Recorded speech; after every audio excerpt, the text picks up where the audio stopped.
Thank you very much, Victor, for the kind introduction, and thank you all for being here today. It's a pleasure to be here with you. I will have today a few minutes to talk about the general overview of nanomedicine development, but just let me start introducing what we do at Nanomol Technologies. So we are both drug delivery and also a contract particle analysis partner for the pharmaceutical and biotech industry. We are located not far away from here, half an hour driving, in the Bellaterra, in the Autonomous University Research Park. And our main expertise relies on particle engineering and particle characterization. Here, you can see the two business units of the company. One of them offers contract particle analysis, and we are very proud to have received the GMP certification from the Spanish regulatory agency early in June this year.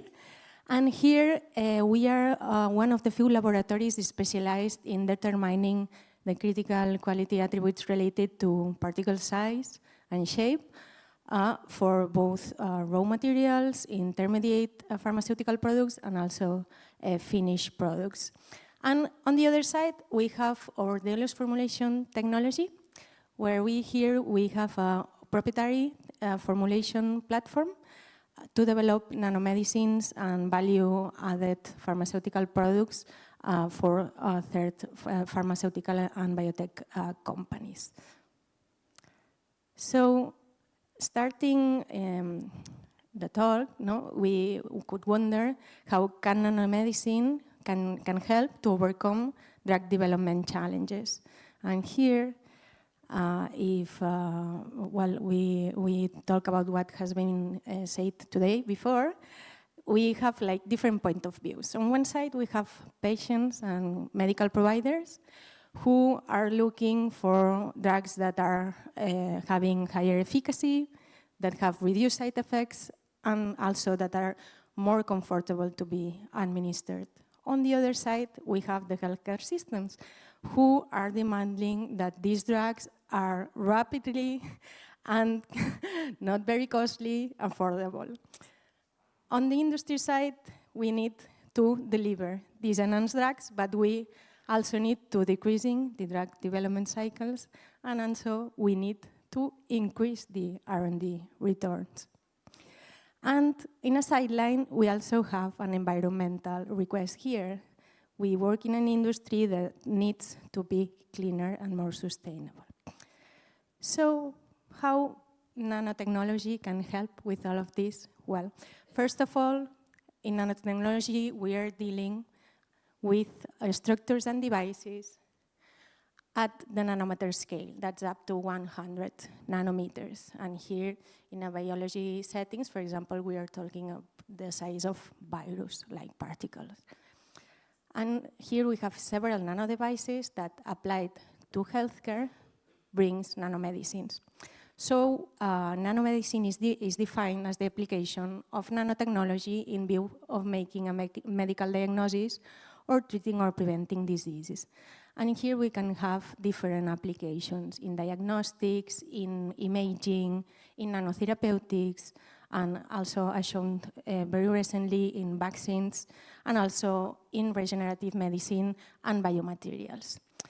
In the nanotherapeutics, mainly on the vaccine side, we are having nanotechnology to improve drug delivery mainly. So we are having nanocarriers that are helping us to controlling the drug release on a specific site, and also on improving the transport of this drug.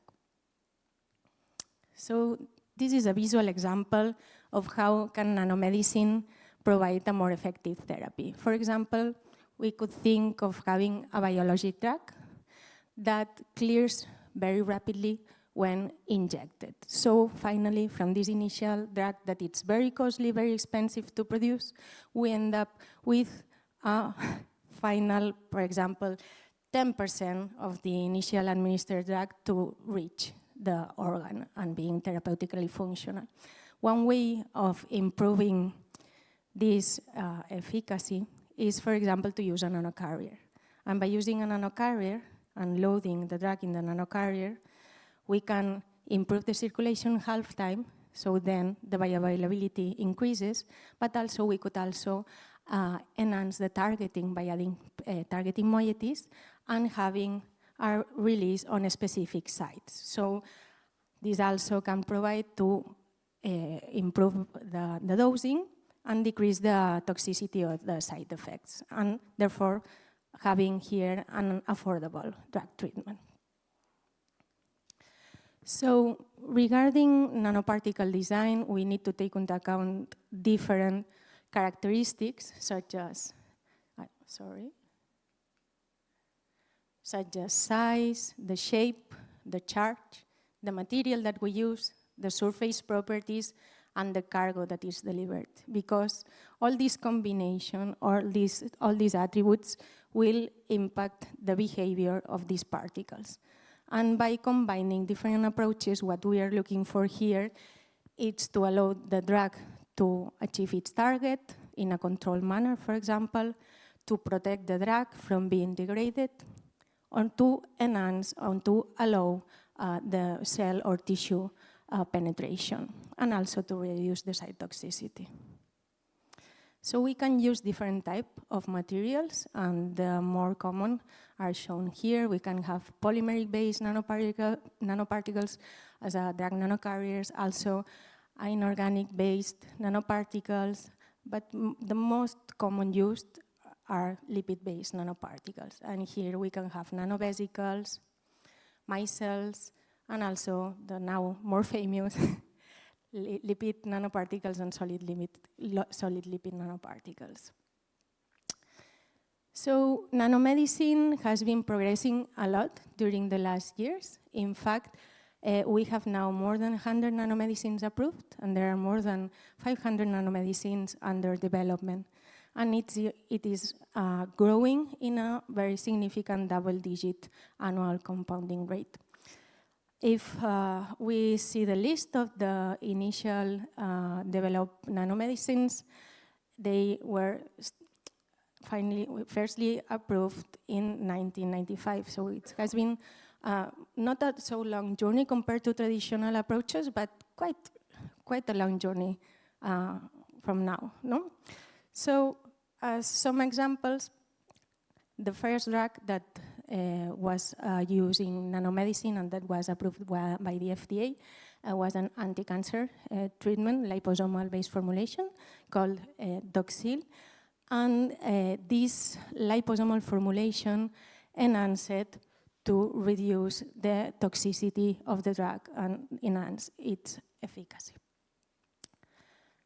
Lately, due to the pandemic, there has been like a huge application of nanoparticle-based technologies, mainly solid lipid nanoparticles, due to the very fast development and approval of the COVID mRNA-based vaccines, from Pfizer and Moderna.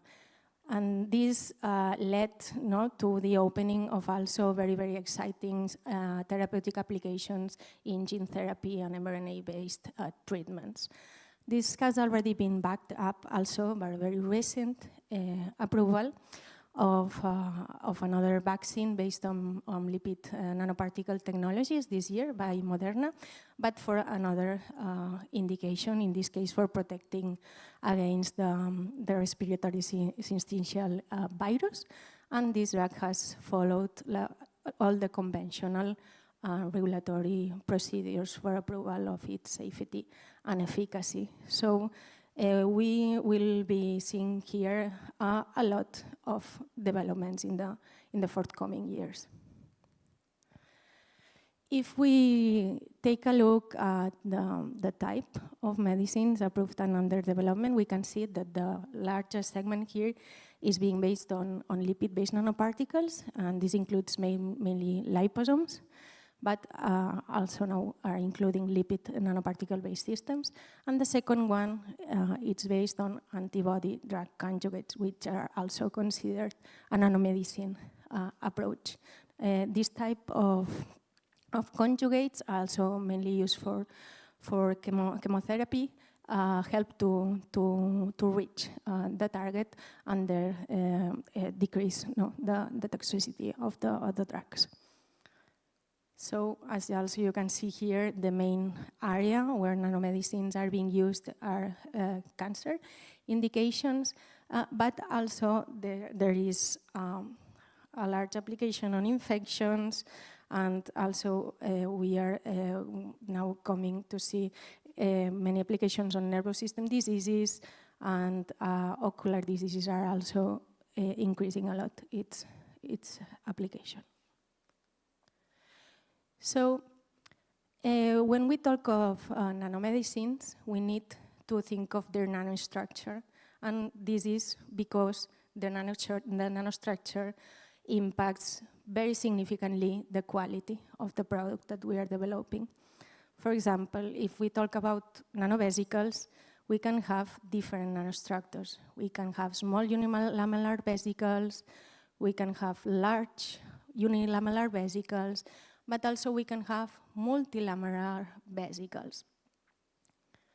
And for example, if we are having a pH responsive system, the behavior will be very different if we have one nanostructure that is homogeneous. We will have a sharp and homogeneous response compared to an heterogeneous system, which will be also very difficult to reproduce. So here, our main objectives is to develop these kind of medicines with the proper quality in order to reach the market and therefore reach the patients. And the structural attributes at the nanoscale, as seen, will have a strong impact on the pharmaceutical quality. Here we can see two dispersions, two suspensions, that at macroscopic site, I would say that they are quite similar. No? If we take a look at the composition, we also find them that they are equivalent. They have the same composition.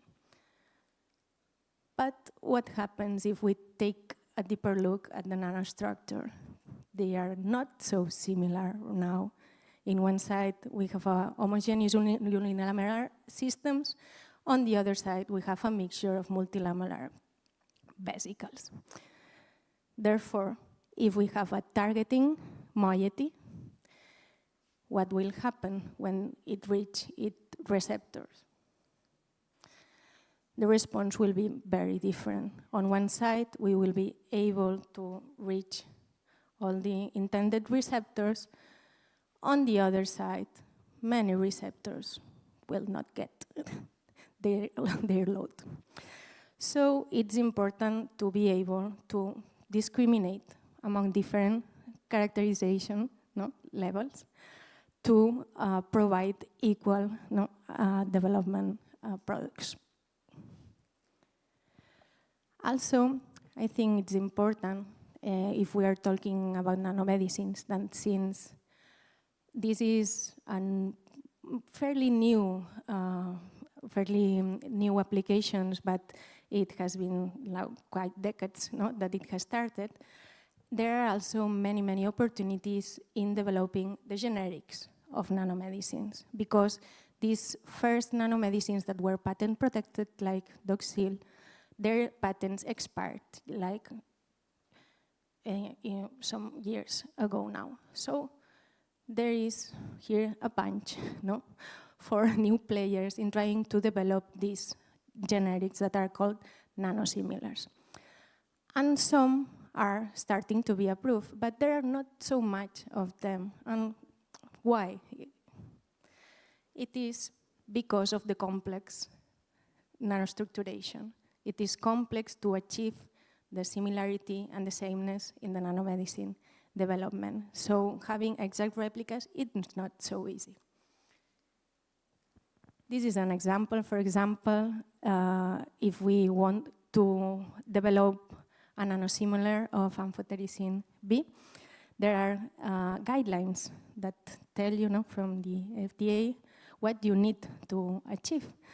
And besides achieving bioequivalence, you also need to provide sameness and similarity at the nanostructure.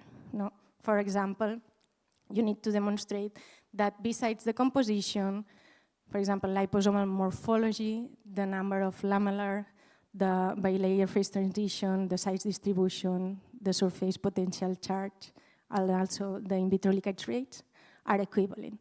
So this is not so easy. Then we can think of nanomedicine being, and they are, in fact, medicines. So if we develop them, we need to still follow the same path that for any other medicines. So here, the main players are being small companies, no?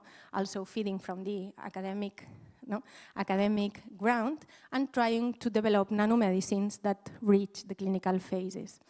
Now, also thanks to all the LNP progress, there are more and more large pharmaceutical companies that are introducing nanoparticle-based approach on their pipeline. So this is changing.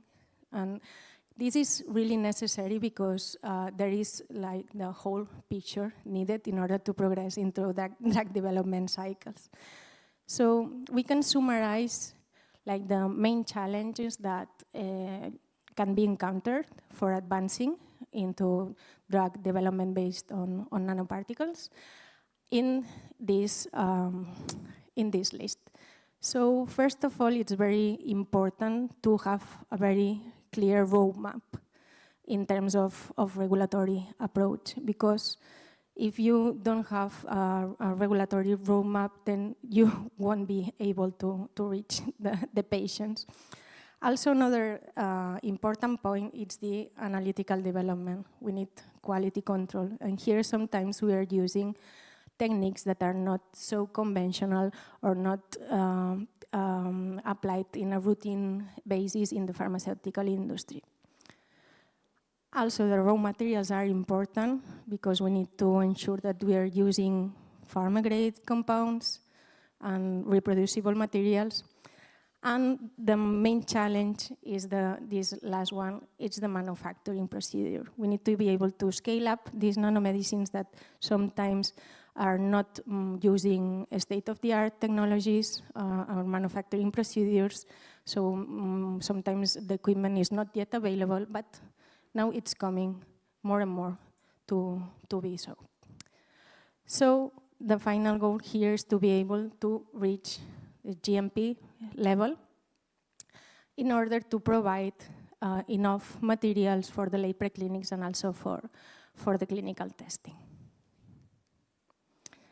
So coming back to the regulatory part, since nanomedicine is a wide area, there are some difficulties in having a clear regulatory landscape. So both the EMA and the FDA are working a lot in trying to standardize this landscape and helping to develop more nanomedicines in an effective way. So here there are some specific guidance on, for example, liposomal or other nanotherapies, but it's really, really important that when developing a nanomedicine, there is a very early interaction with all the regulatory agencies, and this can be done, for example, through briefing meetings or scientific advice procedures. In our experience, this is really, really helpful. The second challenge that I mentioned is regarding the characterization, the analytical development.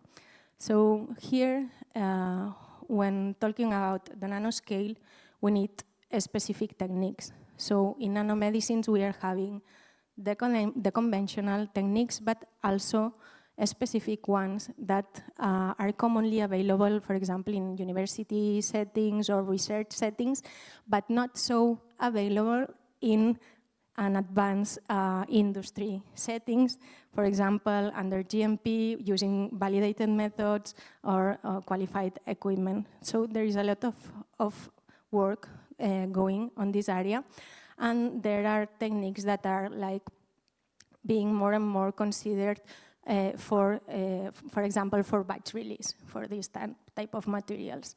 For example, dynamic light scattering is one that is now readily available for particle size measurement, but more and more, for example, all the SAGs and SANS-based techniques, for example, for characterizing quantitatively lamellar of vesicles are being developed. Imaging is also very important because imaging at the nanoscopic and microscopic scale will give us insights on the nanostructures. And here we have specific techniques, for example, such as TEM and cryo-TM. But the main challenge here is regarding manufacturing. So for having a high pharmaceutical quality product, we need methods that not work only at the lab scale, but that can be scale up, producing reproducible batches with batch-to-batch consistency, and using simple methods that are available. And here, I won't enter into detail, but there are many different methods available for manufacturing nanomedicines, also in industrial setting. But I think it's nice also to talk about microfluidics, no? Because microfluidics has been the chosen approach for manufacturing lipid nanoparticles for the COVID vaccines. And it is because it's a technique that it's very simple. It's available on laboratory settings. There are equipment providers for this kind of manufacturing procedures. And it's easy to have very homogeneous particle sizes. But this type of process have also some drawbacks. For example, there is a geometry dependency here that is really, really strong. Depending on the size of the channel, we will have one size or another size. And this is difficulting a lot the scale up of this type of methods. Another drawback is that it's really, really difficult to clean. And cleaning is so important in pharmaceutical industry. We need even to validate the cleaning procedures. So mainly disposal systems are being used for industrial scale approach. So this is, for example, how the lipid nanoparticle vaccines were scaled up. So in fact, this was not a scale up, it was a scale out. So they still not managed to increase the batch size by increasing the equipment.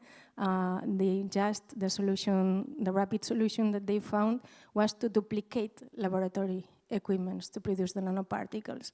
So here there is a lot of room for process improvement in nanoparticle manufacturing. So in this last part, just very briefly, let me explain how are we approaching at Nanomol Technologie the development and manufacture of nanomedicines. First of all, let me explain a little bit about our Delos particle technology.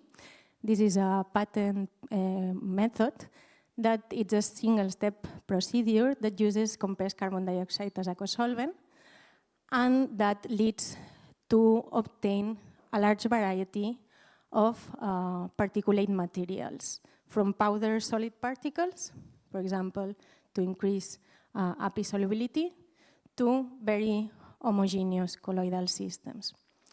We have been working for this technology for more than 20 years, and we have applied for a large variety of cargoes, from small chemical molecules to biologics, including peptides, proteins, and also nucleic acids, and it's very easy to scale up.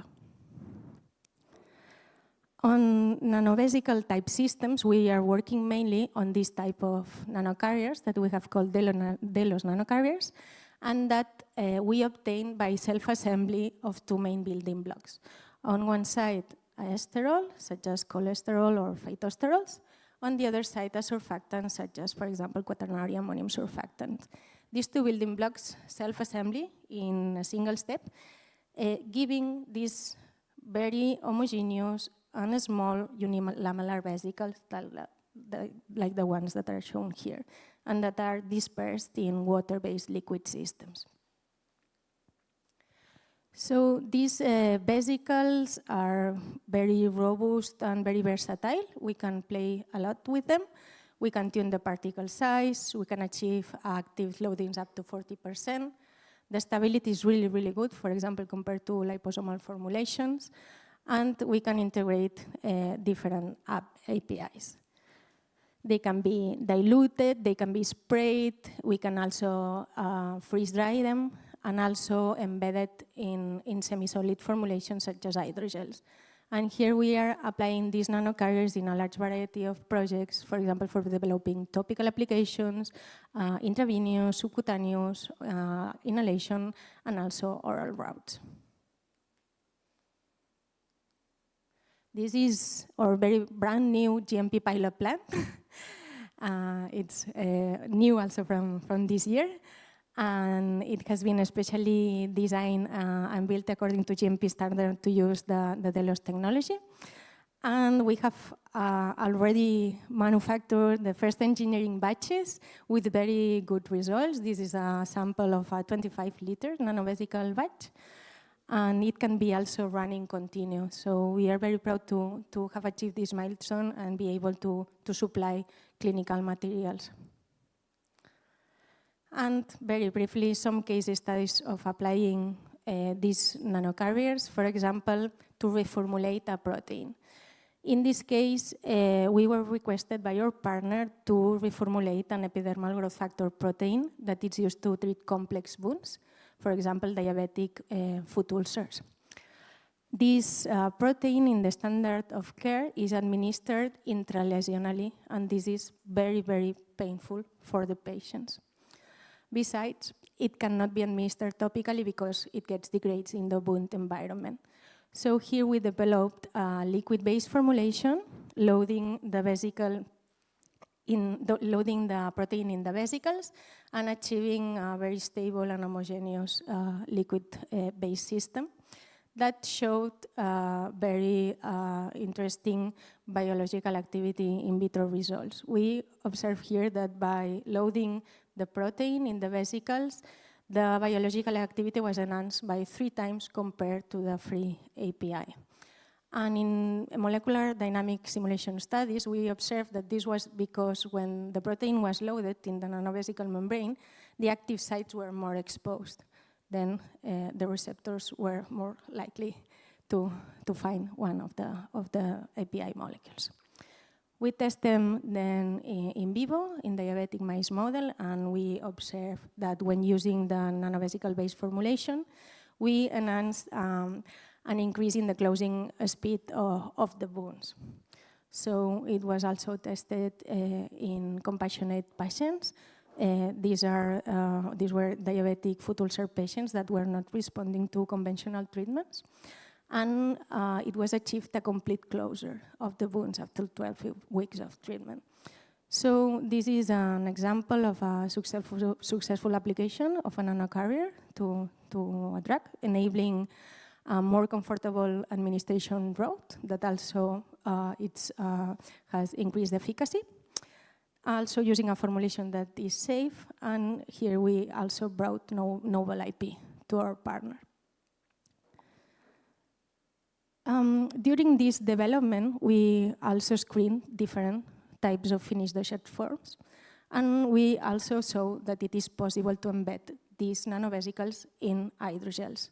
This allows also another type of applications, for example, topically, but this also led us to question, okay, then if we could combine nanovesicles in hydrogels, maybe could look also for extended release applications.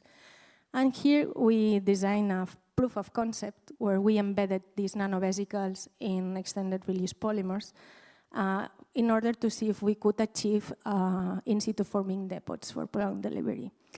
To start with, we work with polaxamar, that is a thermoreversible polymer that forms a cohesive depot at the body temperature.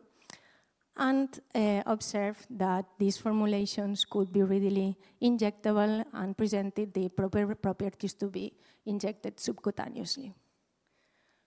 So recently we started a collaboration with Boehringer Ingelheim in order to see if we could load and deliver challenging to formulate compounds using this approach. And here Boehringer was looking to ways to enable formulations for preclinical testing of difficult to formulate molecules, such as those that are classified as beyond the rule of 5 compounds. These are compounds that are poorly soluble and poorly permeable, therefore they cannot be administered orally, therefore the subcutaneous administration is a very interesting approach. So we developed a formulation first loading the Bro5 compound in the nanovesicle successfully.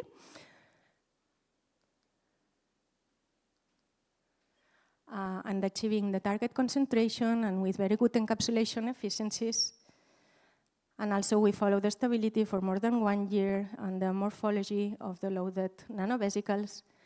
And with it, then embedded in the polymer matrix and achieve a thermoreversible gel that also contained the nanovesicles, and we make sure that they were like keeping the morphology inside the polymer matrix. And then to finalize, we checked the in vitro release profile. And here we had very interesting results because we managed to achieve a zero-order release, which is very difficult for these kind of applications. So what we are doing now is trying to extend the release and in trying to achieve 1 month depots. For the moment, we have screened different polymers, different matrices, and well, we are now in the middle of these experiments. I think they are finalizing next week, but we had very promising partial results. And I will leave it here. So thanks a lot for listening, and I'll be very happy to answer any question.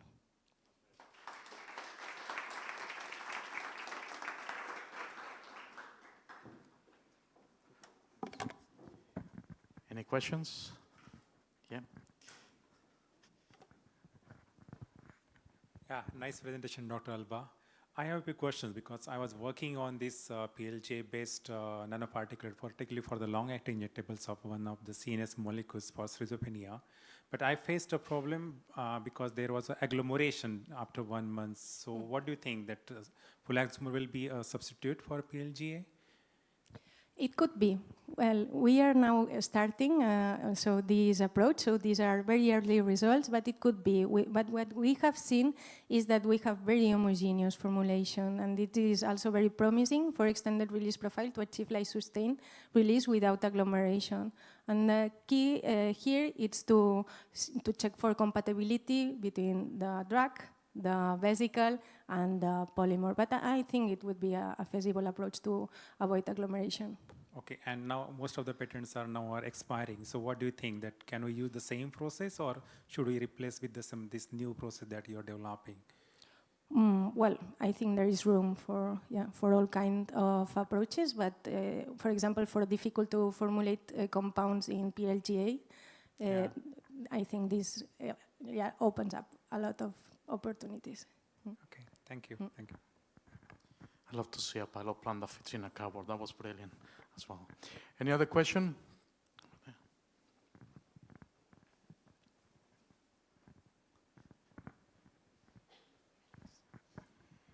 Thank you, Alba.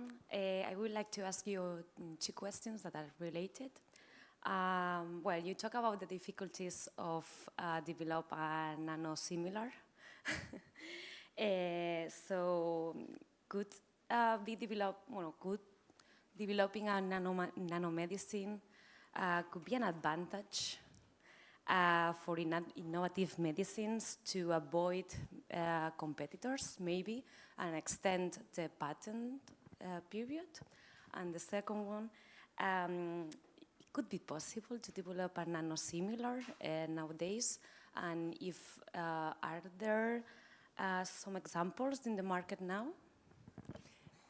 Thank you very much for your question. Yeah, very interesting. So regarding your first question, in fact, nanomedicine is also a tool to develop, to approach like life cycle management of drug products, either to extend the protection by filing additional patents on innovative formulations, or also by trying to bypass some of the current patents on the formulation. So yes, it is very useful for patent management approaches. And regarding your second question, sorry, now I forgot the nanosimilars. Yes. There are some nanosimilars. For example, the Oxil has already have its own nanosimilar generics of liposomal doxorubicin, and there are also, for example, now a lot of work in, for example, iron deficiency nanosimilar development. The key here is to try to find the right partner for having a manufacturing method that gives the exact replicas. So this is the key issue here. Thank you.